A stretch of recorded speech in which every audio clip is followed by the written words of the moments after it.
నమస్తే. Red Bull, Sting, monster పై కేంద్రం serious. మీరు తాగే ఎనర్జీ డ్రింక్స్ పై FSSAI ఎందుకు నోటీసులు? మీరు ప్రతిరోజు తాగే ఒక డ్రింక్ మీకు ఎనర్జీ ఇస్తుంది అని నమ్ముతున్నారు, అలసటను తగ్గిస్తుంది అని భావిస్తున్నారు, ఏకాగ్రతను పెంచుతుంది అని కూడా అనుకుంటున్నారు. కానీ ఒక్కసారిగా కేంద్ర ప్రభుత్వ సంస్థ వచ్చి ఈ వాదనలకు సరైన చట్టబద్ధమైన ఆధారాలు లేవు అని చెబితే, అవును, ప్రస్తుతం దేశవ్యాప్తంగా ఇదే చర్చ జరుగుతోంది. ఎందుకంటే భారత ఆహార భద్రతా సంస్థ FSSAI దేశంలోని ప్రముఖ ఎనర్జీ డ్రింక్ బ్రాండ్లకు నోటీసులు జారీ చేసింది. ఇందులో Red Bull, Sting, Monster, Campa energy, adrenaline rush, Hell energy వంటి ప్రముఖ బ్రాండ్లు ఉన్నాయి. అసలు ఈ కంపెనీలు చేసిన తప్పేంటి? ఎనర్జీ డ్రింక్స్ నిజంగా ఎనర్జీ ఇస్తాయా, లేదా మనం ఇన్నాళ్ళు నమ్మింది వేరేనా? ఇప్పటి వరకు చాలామంది ఒక విషయాన్ని బలంగా నమ్మేవారు, ఎనర్జీ డ్రింక్ తాగితే శరీరానికి వెంటనే శక్తి వస్తుంది అని.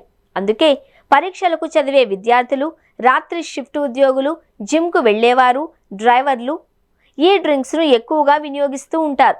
కానీ ఇప్పుడు FSSAI చెబుతున్నది ఏంటి అంటే, భారతదేశంలో ఎనర్జీ డ్రింక్ అనే ప్రత్యేక ఆహార వర్గానికి ఇప్పటి వరకు అధికారిక ప్రమాణాలు ప్రకటించలేదు. అయినప్పటికీ కొన్ని కంపెనీలు తమ ఉత్పత్తులను ఎనర్జీ డ్రింక్స్గా ప్రచారం చేస్తున్నాయని సంస్థ అభిప్రాయపడింది. ఇక్కడే మరో ఆసక్తికరమైన విషయం ఉంది. ఈ కంపెనీలు తమ ఉత్పత్తులపై బాడీ అండ్ మైండ్ను ఉత్తేజపరుస్తాయి, ఎనర్జీ లెవెల్స్ పెంచుతుంది, ఫోకస్ను మెరుగుపరుస్తుంది అనే వాదనలు చేస్తున్నాయని FSSAI పేర్కొంది. కానీ ఇలాంటి ఆరోగ్య లేదా చికిత్సకు సంబంధించిన వాదనలు ఆహార ఉత్పత్తుల విషయంలో అనుమతించబడవు అని సంస్థ స్పష్టం చేసింది. అంటే ఇది ప్రమాదకరమైన డ్రింక్సా? అస్సలు కాదు. ఇక్కడ గమనించాల్సిన విషయం ఏంటి అంటే, FSSAI ఈ డ్రింక్స్ను నిషేధించలేదు, వీటిలోని పదార్థాలు ప్రమాదకరము అని కూడా ప్రకటించలేదు. కేవలం వాటి పేర్లు, ప్రచార విధానం, ఆరోగ్య ప్రయోజనాలపై చేసే వాదనల గురించి వివరణ కోరింది. అయితే డాక్టర్లు మాత్రం మరో ముఖ్యమైన హెచ్చరిక చేస్తున్నారు.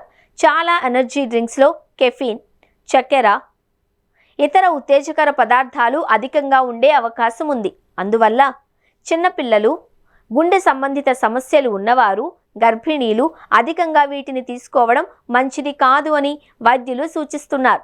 ఇప్పుడు సోషల్ మీడియాలో ఒక ప్రశ్న వైరల్ అవుతోంది. ఇన్నాళ్ళు మనం తాగిన ఎనర్జీ డ్రింక్స్ నిజంగా ఎనర్జీ ఇచ్చాయా, లేక కేవలం మార్కెటింగ్ మాత్రమేనా? ఈ ప్రశ్నకు సమాధానం ఇవ్వాల్సింది ఇప్పుడు కంపెనీలే. ఎందుకు అంటే FSSAI నోటీసుల తర్వాత దేశవ్యాప్తంగా ఎనర్జీ డ్రింక్ మార్కెట్పై కొత్త చర్చ ప్రారంభమైంది. కాబట్టి రెడ్ బుల్ కావచ్చు, స్టింగ్ కావచ్చు, మాన్స్టర్ కావచ్చు, వీటిని తాగడం వల్ల వెంటనే ప్రమాదం ఉంది అని ఎవ్వరూ చెప్పడం లేదు. కానీ ఒక విషయం మాత్రం స్పష్టంగా తెలుస్తోంది. మనకు అమ్మే ప్రతి ఉత్పత్తి గురించి చేసే ప్రతి వాదన కూడా శాస్త్రీయంగా, చట్టబద్ధంగా నిరూపించబడాలి అని కేంద్ర సంస్థలు కోరుతున్నాయి. మరి మీ అభిప్రాయం ఏంటి? ఎనర్జీ డ్రింక్స్పై మరింత కఠిన నిబంధనలు ఉండాలా? మీరు ఎప్పుడైనా రెడ్ బుల్ లేదా స్ట్రింగ్ తాగారా? కామెంట్ చేసి మీ అభిప్రాయాన్ని తెలియచేయండి.